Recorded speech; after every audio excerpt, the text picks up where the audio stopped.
ओम गम गणपति ओम गम गणपते नमः। श्री हरि श्री परमात्मने नमः। भविष्य पुराण ब्रह्म पर्व।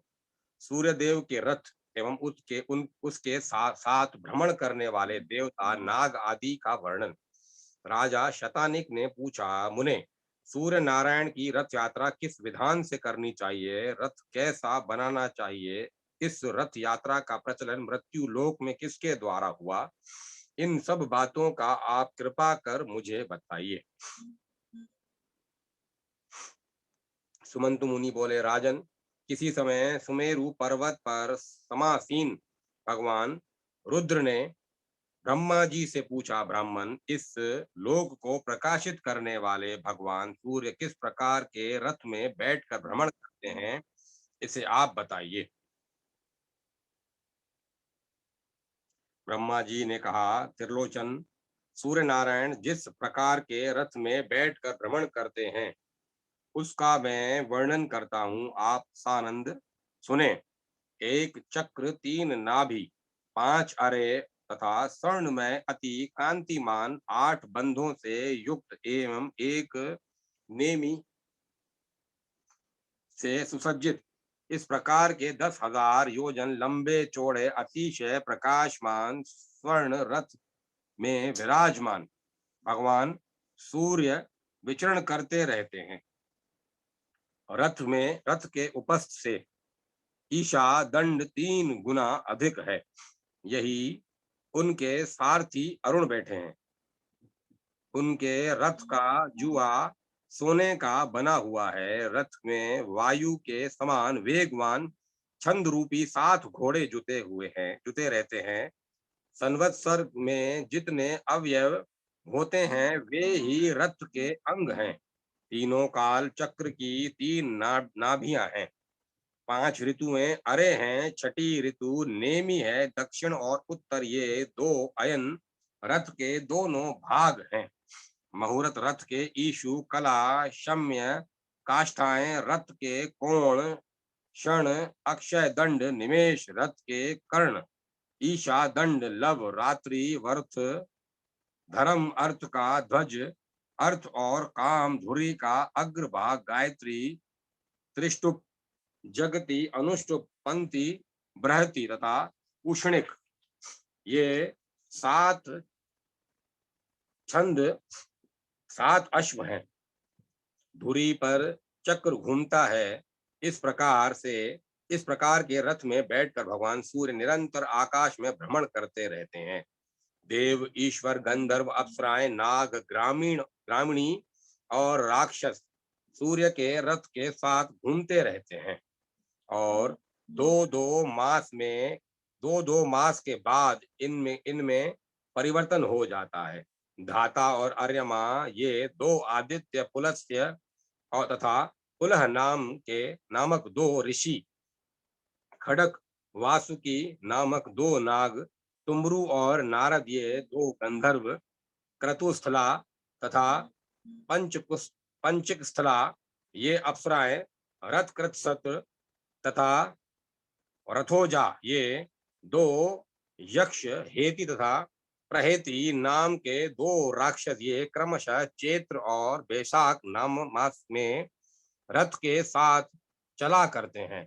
मित्र तथा वरुण नामक 2 आदित्य, अत्रि तथा वशिष्ठ ये 2 ऋषि, तक्षक और अनंत 2 नाग, मेनका तथा सहजन्या ये 2 अप्सराएं, हा हा हु 2 गंधर्व, रथ स्वान और रथ चित्र ये 2 यक्ष, पौरुष और बंद नामक 2 राक्षस क्रमशः ज्येष्ठ तथा आषाढ़ मास में सूर्य रथ के साथ चला करते हैं। श्रावण तथा भाद्रपद में इंद्र तथा विवस्वान नामक 2 आदित्य, अंगिरा तथा भृगु नामक 2 ऋषि, एलापर्ण तथा शंखपाल ये 2 नाग, परमलोचा और दुंदुका नामक 2 अप्सराएं, भानु और दुर्धर नामक गंधर्व, सर्प तथा ब्रह्म नामक 2 राक्षस, स्तोत्र तथा आपूर्ण नाम के 2 यक्ष सूर्य रथ के साथ चलते रहते हैं। अश्वनी और कार्तिक मास में पर्जन्य और कुशा नाम के दो आदित्य, भारद्वाज और गौतम नामक दो ऋषि, चित्रसेन तथा वसु रुचि नामक दो गंधर्व, विश्वाची तथा धृताची नाम की दो अप्सराएं, ऐरावत और धनंजय नामक दो नाग और सैनजीत तथा सुषेण नामक दो यक्ष, आप और एवं वात नामक दो राक्षस सूर्य रथ के साथ चला करते हैं। मार्ग शीर्ष तथा पोष मास में अंशु तथा भग नामक दो आदित्य, कश्यप और क्रतु नामक दो ऋषि, महापद्म और कर्कोटक नामक दो नाग, चित्रांगद और अर्णायु नामक दो गंधर्व, सहा तथा सहस्या नामक दो अप्सराएं, तारस्य तथा अरिष्ट नेमी नामक यक्ष, आप तथा वात नामक दो राक्षस सूर्य रथ के साथ चला करते हैं। माघ फाल्गुन में क्रमशः पुषा तथा जिष्णु नामक दो आदित्य, जमदग्नि और विश्वामित्र नामक दो ऋषि, काद्रव्य और कम्बलाश्वतर, ये दो नाग, धृत राष्ट्र तथा सूर्यवर्चा नामक दो गंधर्व, तिलोत्तमा और रंभा, ये दो अप्सराएं तथा सैनजीत और सत्यजीत नामक दो यक्ष, ब्रह्मपेत तथा यज्ञोपेत नामक दो राक्षस सूर्य रथ के साथ चला करते हैं। ये नाम विष्णु आदि अन्य पुराणों में कुछ भेद से मिलते हैं। ब्रह्मा जी ने कहा, रुद्रदेव, सभी देवताओं ने अपने अंश रूप से विविध अस्त्र शस्त्रों को भगवान सूर्य की रक्षा के लिए उन्हें दिया है। इस प्रकार सभी देवता उनके रथ के साथ साथ भ्रमण करते रहते हैं। ऐसा कोई भी देवता नहीं है जो रथ के पीछे न चले। इस सर्वदेव में सूर्य नारायण के मंडल को ब्रह्मवेता ब्रह्म स्वरूप, याज्ञिक यज्ञ स्वरूप, भगवत भक्त विष्णु स्वरूप तथा शिव शिव स्वरूप मानते हैं। ये स्थानाभिमानी देवगण अपने तेज से भगवान सूर्य को अपयायित करते रहते हैं। देवता और ऋषि निरंतर भगवान सूर्य की स्तुति करते रहते हैं। गंधर्वगण गान करते रहते हैं तथा अप्सराएं रथ के आगे नृत्य करती हुई चलती रहती हैं। राक्षस रथ के पीछे पीछे चलते हैं। 60,000 बालखिल्य ऋषिगण रथ को चारों ओर से घेर कर चलते हैं। दिवसपति और स्वयंभू रथ के आगे, भर्ग दाहिने और पद्मज बाईं और कुबेर दक्षिण दिशा में, वरुण उत्तर दिशा में, वितिहोत्र और हरि रथ के पीछे रहते हैं। रथ के पीठ में पृथ्वी, मध्य में आकाश, रथ की कांति में स्वर्ग, ध्वजा में दंड, ध्वजाग्र में धर्म, पताका में रिद्धि वृद्धि और श्री निवास करती हैं। ध्वज दंड के ऊपरी भाग में गरुड़ तथा उसके ऊपर वरुण स्थित हैं। मैनाक पर्वत छत्र का दंड हिमाचल पर छत्र होकर सूर्य के रथ साथ रहते हैं। इन देवताओं का बल, तप, तेज, योग और तत्व जैसा है वैसे ही सूर्य देव तपते हैं। ये ही देवगण तपते हैं, बरसते हैं, सृष्टि का पालन पोषण करते हैं, जीवों के अशुभ कर्म को निवृत्त करते हैं, प्रजाओं को आनंद देते हैं और सभी प्राणियों की रक्षा के लिए भगवान सूर्य के साथ भ्रमण करते रहते हैं। अपनी किरणों से चंद्रमा की वृद्धि कर सूर्य भगवान देवताओं का पोषण करते हैं। शुक्ल पक्ष में सूर्य किरणों से चंद्रमा की क्रमशः वृद्धि होती है और कृष्ण पक्ष में देवगण उसका पान करते हैं। अपनी किरणों से पृथ्वी का रस पान कर सूर्य नारायण वृष्टि करते हैं। इस वृष्टि से सभी औषधियां उत्पन्न होती हैं तथा अनेक प्रकार के अन्न भी उत्पन्न होते हैं, जिससे पितरों और मनुष्यों की तृप्ति होती है। एक चक्र वाले रथ में भगवान सूर्य नारायण बैठकर एक अहोरात्र में सातों द्वीप और समुद्रों से युक्त पृथ्वी के चारों ओर भ्रमण करते हैं। एक वर्ष में 360 बार भ्रमण करते हैं। इंद्र की पुरी अमरावती में जब मध्याह्न होता है, तब उस समय यम की संयमनी पुरी में सूर्योदय, वरुण की सुखा नाम की नगरी में अर्धरात्रि और सोम की विभा नाम की नगरी में सूर्यास्त होता है। समयनी समयनी में मध्याह्न होता है, तब सुखा में उदय, अमरावती में अर्धरात्रि तथा विभा में सूर्य अस्त होता है। सुखा में जब मध्याह्न होता है, उस समय विभा में उदय, अमरावती में आधी रात और संयमनी में सूर्यास्त होता है।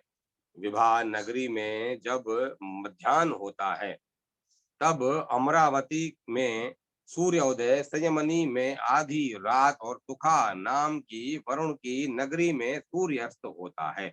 इस प्रकार मेरु पर्वत की प्रदक्षिणा करते हुए भगवान सूर्य का उदय और अस्त होता है।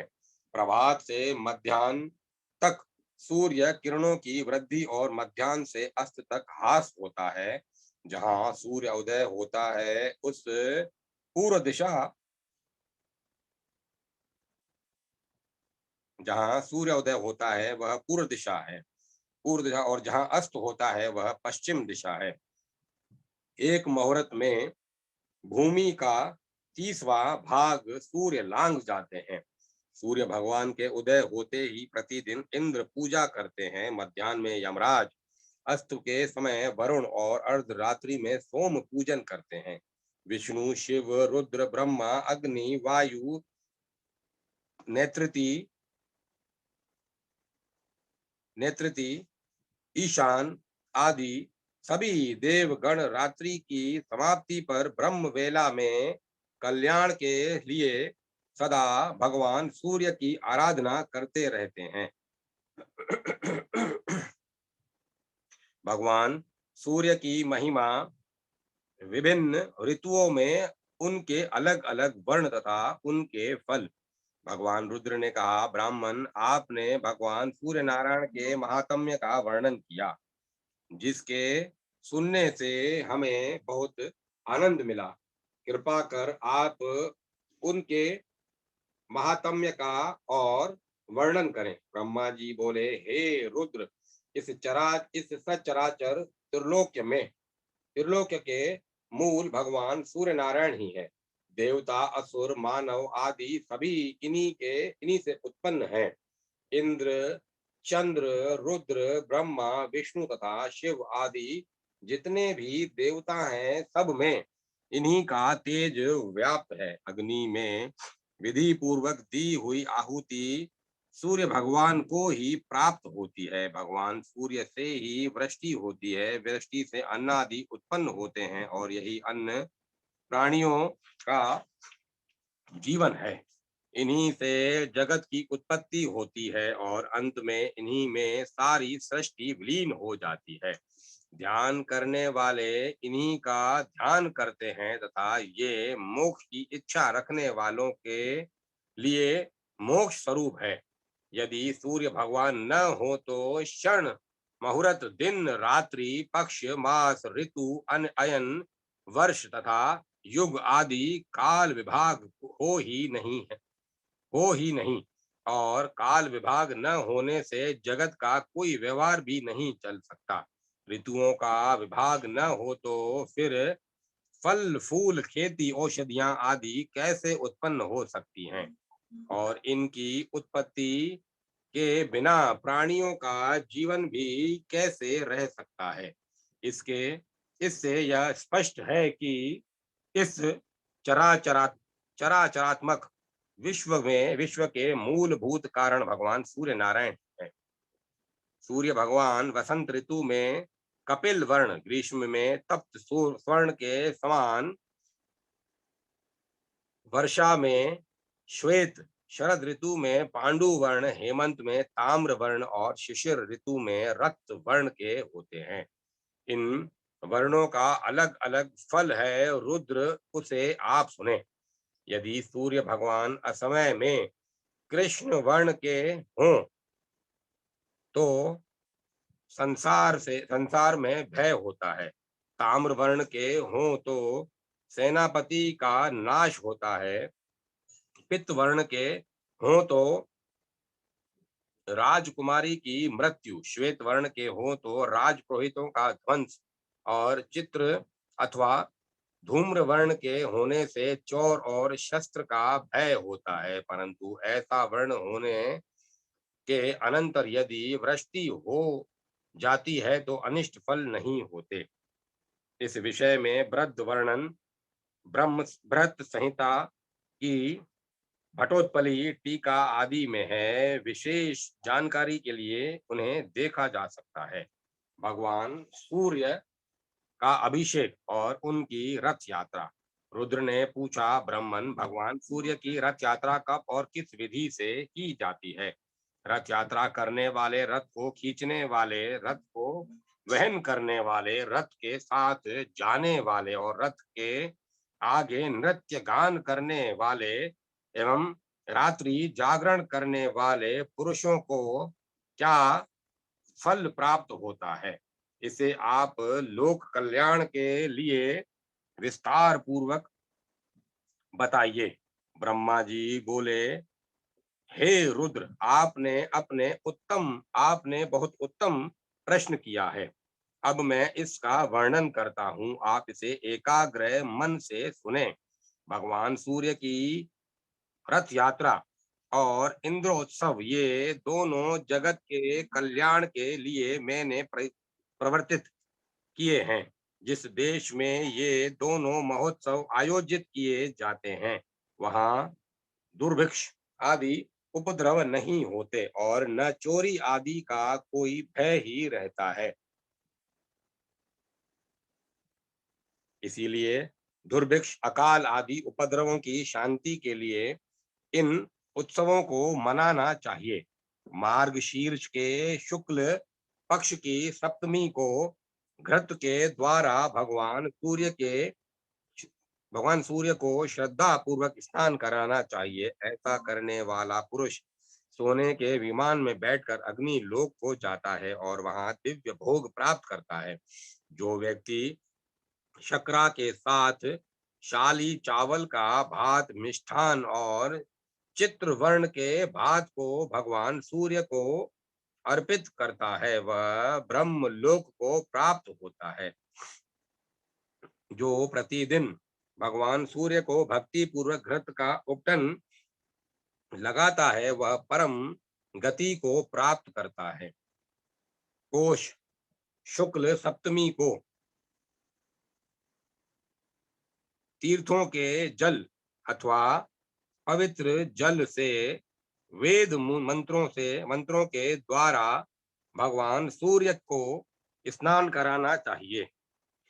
सूर्य भगवान के अभिषेक के समय प्रयाग, पुष्कर, कुरुक्षेत्र, नेमिष, प्रथुदक, पेहवा, शौण, गोकर्ण, ब्रह्मव्रत, कुशाव्रत, बिल्वक, नील पर्वत, गंगा द्वार, गंगा सागर, काल प्रिय, मित्रवन, भांडीरावन, चक्र तीर्थ, राम तीर्थ, गंगा, यमुना, सरस्वती, सिंधु, चंद्रभागा, नर्मदा, विपाशा, व्यास नदी, तापी, शिवा, वेत्रवती, वेतवा, गोदावरी, पयोष्णी, मंदाकिनी, कृष्णा, वेण्या, शत्रदु, सतलज, पुष्करणी, कौशिकी, कोसी तथा सरयू आदि सभी तीर्थों, नदियों और समुद्रों का स्मरण करना चाहिए। दिव्य आश्रमों और देव स्थानों का भी स्मरण करना चाहिए। इस प्रकार स्नान कराकर 3 दिन 7 दिन, एक पक्ष अथवा मास भर उस अभिषेक के स्थान में ही भगवान का अधिवास करें और प्रतिदिन भक्ति पूर्वक उनकी पूजा करते रहें। माघ मास के कृष्ण पक्ष की सप्तमी को मंगल कलशों तथा वितान आदि से सुशोभित चौकोर एवं पक्के ईंटों से बनी वेदी पर सूर्य नारायण को भली भांति स्थापित कर हवन, ब्राह्मण भोजन, वेद पाठ और विभिन्न प्रकार के नृत्य, गीत, वाद आदि उत्सवों को करना चाहिए। अनंतर माघ शुक्ला चतुर्थी को अयाचित व्रत करें। पंचमी को एक बार भोजन करें, षष्ठी को रात्रि के समय ही भोजन करें और सप्तमी को उपवास कर हवन, ब्राह्मण भोजन आदि संपन्न करें। सबको दक्षिणा देकर पौराणिक की भली भांति पूजा करें। तदंतर रक्त जड़ित स्वर्ण के रथ में भगवान सूर्य को विराजित करें। उस रथ को उस दिन मंदिर के आगे ही खड़ा करें। रात्रि में जागरण करें और नृत्य गीत चलता रहे। माघ शुक्ला अष्टमी को रथ यात्रा करनी चाहिए। रथ के आगे विविध बाजे बजते रहे, नृत्य गीत और मंगल वेद ध्वनि होती रहे।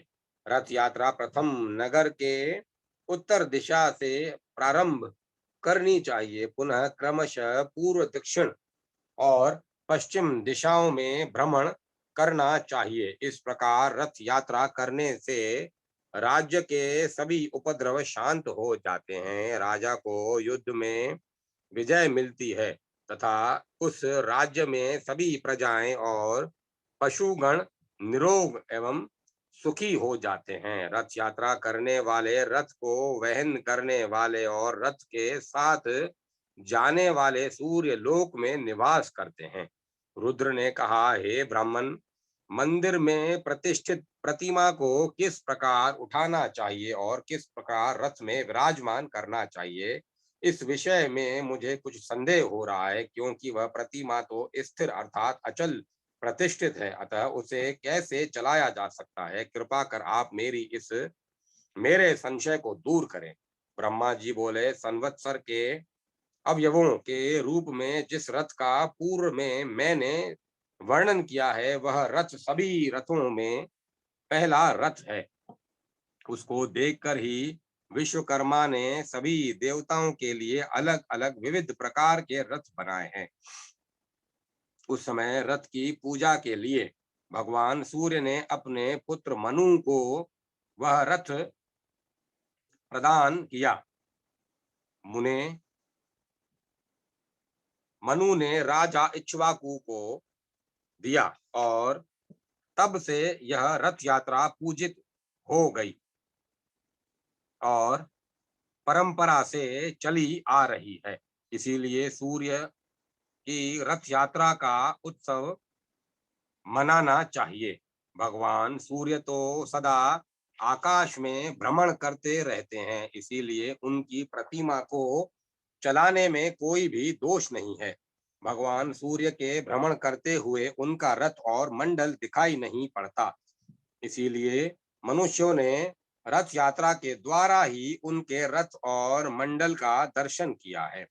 ब्रह्मा, विष्णु, शिव आदि देवताओं की प्रतिमा के स्थापित हो जाने के बाद उनको उठाना चाहिए, किंतु सूर्य नारायण की रथ यात्रा प्रजाओं की शांति के लिए प्रति वर्ष करनी चाहिए। सोने, चांदी अथवा उत्तम काष्ठ का अतिशय रमणीय और बहुत सुदृढ़ रथ का निर्माण करना चाहिए। उसके बीच में भगवान सूर्य की प्रतिमा को स्थापित कर उत्तम लक्षणों से युक्त अतिशय सुशील हरित वर्ण के घोड़ों को रथ में नियोजित करना चाहिए। उन घोड़ों को केसर से रंग कर अनेक आभूषणों, पुष्प मालाओं और चवर आदि से अलंकृत करना चाहिए। रथ के लिए अर्घ्य प्रदान करना चाहिए। इस प्रकार रथ को तैयार कर सभी देवताओं की पूजा कर ब्राह्मण भोजन कराना चाहिए। दक्षिणा देकर 3 अंधे उपेक्षितों तथा अनाथों को भोजन आदि से संतुष्ट करना चाहिए। उत्तम, मध्यम अथवा अधम किसी भी व्यक्ति को विमुख नहीं होने देना चाहिए। रथ यात्रा स्वरूप इस सूर्य महायाग में भूख से पीड़ित बिना भोजन किए यदि कोई भग्र आशा वाला होकर लौट जाता है तो उस दृश्य कृत्य दुष्कृत्य से उसके स्वर्गस्थ पितरों का अधोपतन हो जाता है। अतः सूर्य भगवान के इस यज्ञ में भोजन और दक्षिणा से सबको संतुष्ट करना चाहिए, क्योंकि बिना दक्षिणा के यज्ञ प्रशस्त नहीं होता। तथा निम्नलिखित मंत्रों से देवताओं को उनका प्रिय पदार्थ समर्पित करना चाहिए। इन मंत्रों से बलि देकर वाग वाम देव्य पवित्र मनोस्तक तथा रथंतर इन ऋचाओं का पाठ करें। मंत्र इस प्रकार हैं इत्यादि। अनंतर पुण्य वाचन और उनके प्रकार के मंगल वाघों की ध्वनि कर सुंदर एवं समतल मार्ग पर रथ को चलाएं, जिससे कहीं पर धक्का न लगे। घोड़े के अभाव में अच्छे बैलों को रथ में लगाना चाहिए या पुरुष गण ही रथ को खींचें। 30 या 16 ब्राह्मण जो शुद्ध आचरण वाले हों तथा व्रती हों, वे प्रतिमा को मंदिर से उठाकर बड़ी सावधानी से रथ में स्थापित करें। सूर्य प्रतिमा के दोनों ओर सूर्य देव की रागी संज्ञा और निशुभा छाया नामक दोनों पत्नियों को स्थापित करें। निशुभा को दाहिनी और तथा रागी को बाईं ओर स्थापित करना चाहिए। सदाचारी वेद पाठी 2 ब्राह्मण प्रतिमाओं के पीछे की ओर बैठें और उन्हें संभाल कर स्थिर रखें। सारथी भी कुशल रहना चाहिए। स्वर्ण दंड से अलंकृत छत्र रथ के ऊपर लगाएं। अतिशय सुंदर रत्नों से जड़ित स्वर्ण दंड से युक्त ध्वजा रथ पर चढ़ाएं, जिसमें अनेक रंगों की 7 पताकाएं लगी हों। रथ के आगे के भाग में सारथी के रूप में ब्राह्मण को बैठना चाहिए। श्रद्धा रहित व्यक्ति को रथ के ऊपर नहीं चढ़ना चाहिए, क्योंकि जो श्रद्धा रहित व्यक्ति रथ पर आरूढ़ होता है उसकी संतति नष्ट हो जाती है। ब्राह्मण क्षत्रिय और वैश्य को ही रथ के वहन करने का अधिकार है। अपने स्थान से चलकर सर्वप्रथम रथ को उत्तर द्वार पर ले जाना चाहिए। वहां एक दिन तक रथ की पूजा करें। विविध नृत्य गीतादि उत्सव वेद पाठ तथा पुराणों की कथा होनी चाहिए। वहां ब्राह्मण भोजन भी कराना चाहिए। नवमी के दिन रथ चलाकर पूर्व द्वार पर ले जाएं, एक दिन वहां रहें। तीसरे दिन दक्षिण द्वार पर रथ ले जाएं और चौथे दिन पश्चिम द्वार पर रथ ले जाएं। वहां से नगर के मध्य में रथ ले जाएं। वहां पूजन और उत्सव करें। दीपमालिका प्रज्वलित करें। ब्राह्मणों को दान दें और भोजन कराएं।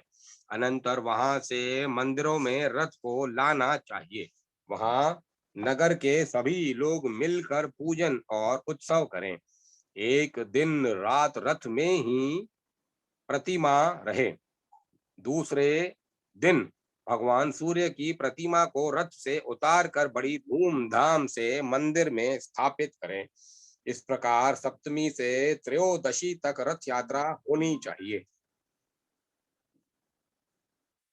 और चतुर्दशी को प्रतिमा पूर्व स्थान में स्थापित कर दें। इस रथ यात्रा के करने से सभी विघ्न बाधाएं निवृत्त हो जाती हैं। रथ यात्रा में विघ्न होने पर एवं गोचर में दुष्ट ग्रहों के आ जाने पर शांति का विधान और तिल की महिमा। भगवान रुद्र ने पूछा, ब्राह्मण आप पुनः रथ यात्रा का वर्णन करें। ब्रह्मा जी ने कहा, रुद्र रथ को धीरे धीरे सम मार्ग पर चलाया जाए। जिससे रथ को धक्का आदि न लगने पाए। मार्ग की शुद्धि के लिए प्रथम प्रतिहार और दंडनीय उस मार्ग में जाएं। पिंगल, रक्षक, द्वारक, दिंडी तथा लेखक ये भी रथ के साथ साथ चलें।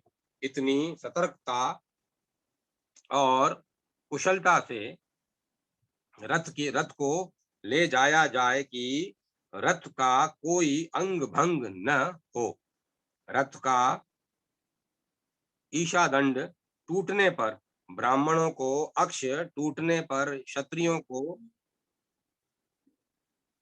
तुला टूटने पर वैश्यों को, शैया के टूटने पर शूद्रों को भय होता है। युग के भंग से अनावृष्टि, पीठ के भंग से प्रजा को भय, रथ का चक्र टूटने से शत्रु सेना का आगमन, ध्वजा के गिरने से राजा भंग तथा प्रतिमा खंडित होने से राजा की मृत्यु होती है। छत्र के टूटने पर युवराज की मृत्यु होती है। इनमें से किसी भी प्रकार का उत्पाद होने पर उसकी शांति अवश्य करानी चाहिए तथा ब्राह्मण को भोजन और दान देना चाहिए एवं विधि पूर्वक गृह शांति करानी चाहिए। रथ के ईशान कोण में वेदी अथवा कुंड बनाकर घृत और समिधाओं से देवता तथा ग्रहों की प्रसन्नता के लिए हवन करना चाहिए और इन नाम मंत्रों से आहुति देनी चाहिए। ओम अग्रय स्वाहा, ओम सोमाय स्वाहा, ओम प्रजापते स्वाहा इत्यादि अनंतर शांति एवं कल्याण के लिए इस प्रकार प्रार्थना करनी चाहिए। स्वा सत्यवध च विभुप्रायः इत्यादि अपनी जन्म राशि से दुष्ट स्थानों में स्थित ग्रहों की प्रसन्नता तथा शांति के लिए ग्रह समिधाओं से हवन करना चाहिए। ये समिधाएं प्रादेश मात्र लंबी होनी चाहिए। सूर्य के लिए अर्क की, चंद्रमा के लिए पलाश की, मंगल के लिए खदिर की, बुध के लिए अपा मार्ग की, बृहस्पति के लिए पीपल की, शुक्र के लिए गुलर की, शनि के लिए शमी की, राहु के लिए दुर्वा की और केतु के लिए कुशा की समिधा ही हवन के लिए प्रयोग करना चाहिए। उत्तम गौ, शंख, लाल बैल, स्वर्ण वस्त्र युगल, श्वेत अश्व, काली गौ, लोह पात्र और छाग ये क्रमशः 9 ग्रहों की दक्षिणा है। गुड़ और भात, घी मिश्रित खीर, हविषान, शिरान, दही, भात, घृत, तिल और उड़द के बने पकवान, गुंदा वाला फल, चित्रवर्ण का भात और कांजी ये क्रमशः नवग्रहों के भोजन हैं। जैसे शरीर शरीर में कवच पहन लेने से बाण नहीं लगते, वैसे ही ग्रहों की शांति करने से किसी प्रकार का उपघात नहीं होता। अहिंसक, जितेंद्रिय, नियम में स्थिर और न्यास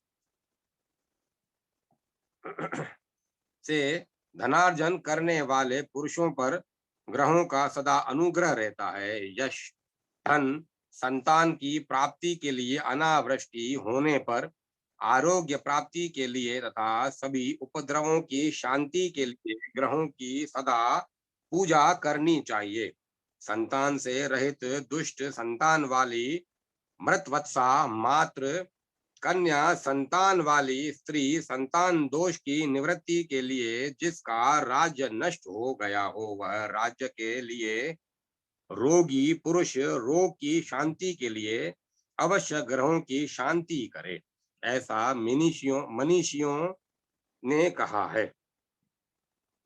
ग्रहों की प्रतिमा ताम्र, स्फटिक, रक्त चंदन, स्वर्ण, चांदी, लोहे तथा और शीशे आदि की बनाकर अथवा उनके चित्र का निर्माण कराकर जिस ग्रह का जो वर्ण हो उसी रंग के वस्त्र एवं पुष्प उन्हें समर्पित करें। का धूप सब गूगल का धूप सभी को अर्पित करना चाहिए। आ कृष्णेन इमं देवा इत्यादि नवग्रहों के अलग अलग मंत्रों से एक एक ग्रह के नाम से समीदा घृत शहद और दही की 108 अथवा 28 आहुतियां दे तथा ब्राह्मणों को भोजन कराए, उन्हें यथाशक्ति दक्षिणा दे। जो ग्रह जिसके गोचर अथवा कुंडली में दुष्ट स्थान पर स्थित हो, उसे उस ग्रह की यत्न पूर्वक पूजा करनी चाहिए। महादेव, मैंने इन ग्रहों को ऐसा वर दिया है कि लोगों द्वारा तुम सब पूजित होगे। राजाओं का उत्थान और पतन तथा मनुष्यों का उदय और संपत्तियों का नाश ग्रहों के अधीन है, इसीलिए ग्रह शांति अवश्य करनी चाहिए। ग्रह, गाय, राजा, गुरुजन तथा ब्राह्मण पूजन करने वाले व्यक्ति को सब प्रकार का सुख प्रदान करते हैं। इनका अपमान करने से मनुष्य को अनेक प्रकार के दुख मिलते हैं। यज्ञ करने वाले सत्यवादी जप, होम, उपवास आदि में तत्पर धर्मात्मा पुरुषों की सभी बाधाएं शांत हो जाती हैं। इस प्रकार से शांति कर रथ को पुनः चलाना चाहिए और शेष मार्गों में घुमाकर अपने स्थान में पहुंच जाने पर रथ स्थित देवताओं की पूजा करनी चाहिए। उत्पात होने पर ग्रहों की शांति के समान ही रथ में स्थित सभी देवताओं की भी पूजा करनी चाहिए। ऐसा करने से सभी तरह के उत्पातों की सब प्रकार से शांति हो जाती है। दुष्ट ग्रहों की शांति के लिए ब्राह्मणों को तिल प्रदान करें तथा घी के 7 तिलों का हवन करें और देवताओं को धूप दें। तिल देवताओं के लिए स्वाहा रूप अमृत, पितरों के लिए स्वधा रूप अमृत तथा ब्राह्मणों के लिए आश्रय स्वरूप कहे गए हैं। ये तिल कश्यप के अंग से उत्पन्न हुए हैं तथा देवता एवं पितरों को अति प्रिय हैं। स्नान, दान, हवन, तर्पण और भोजन में परम पवित्र माने गए हैं। इस प्रकार ग्रह और देवताओं का पूजन कर भगवान सूर्य की प्रतिमा को रथ से उतार कर मंडल में स्थापित करें। फिर विघ्न बाधाओं की शांति के लिए दीप, जल, जौ, अक्षत, कपास के बीज, नमक तथा धान की भूसी से आरती कर पत्नियों सहित सूर्य नारायण को वेदी के ऊपर स्थापित करें। वहां 10 दिन तक उनकी विधि पूर्वक करें। 10 दिन तक होने वाली यह पूजा दशा दशा ही का पूजा कहलाती है। इस प्रकार पूजन कर फिर भगवान सूर्य नारायण को पूर्व स्थान पर स्थापित करना चाहिए।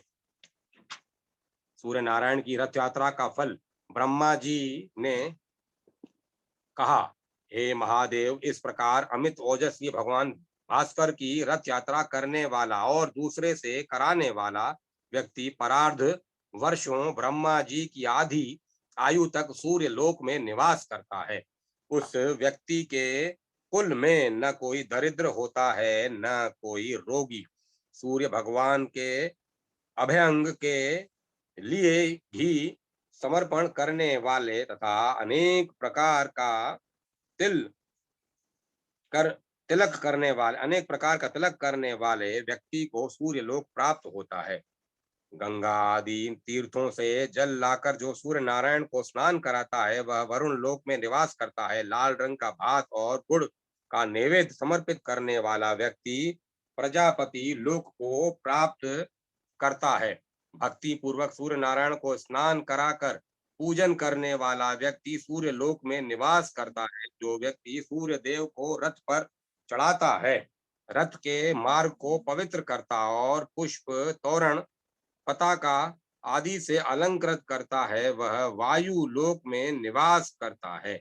जो व्यक्ति नृत्य, गीत आदि के द्वारा बृहद उत्सव मनाता है वह सूर्य लोक को प्राप्त करता है। जब सूर्य देव रथ पर विराजमान होते हैं, उस दिन जागरण करने वाला पुण्यवान व्यक्ति निरंतर आनंद प्राप्त करता है। जो व्यक्ति भगवान सूर्य की सेवा आदि के लिए व्यक्ति को नियोजित करता है, वह सभी कामनाओं को प्राप्त कर सूर्य लोक में निवास करता है। रथारूढ़ भगवान सूर्य का दर्शन करना बड़े ही सौभाग्य की बात है। जब रथ की यात्रा उत्तर अथवा दक्षिण दिशा की ओर होती है, उस समय दर्शन करने वाला व्यक्ति धन्य है।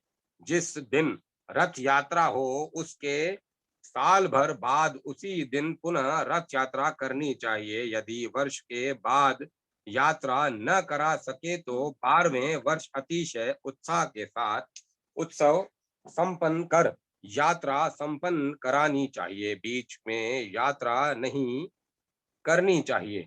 इसी प्रकार इंद्रध्वज के उत्सव में भी यदि विघ्न हो जाए तो 12वें वर्ष में ही उसे संपन्न करना चाहिए।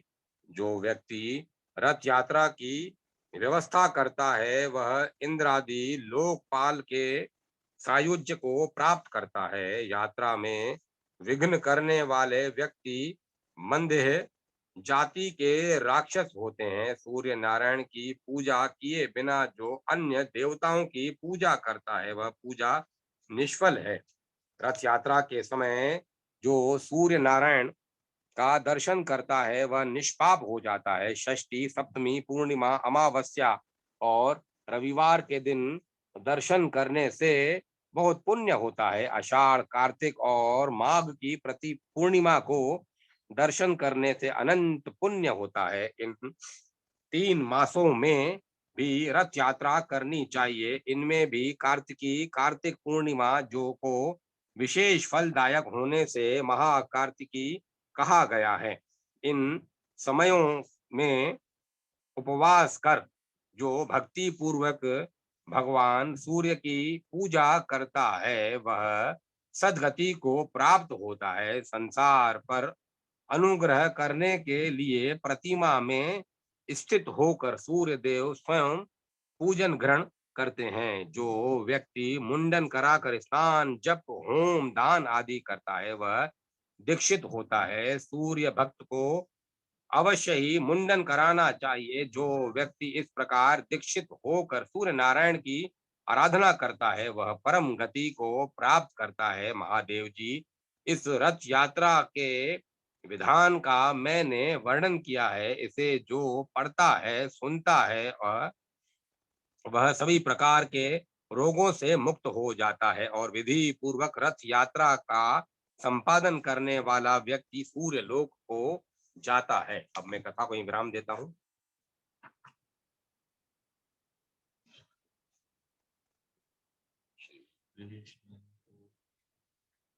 हरि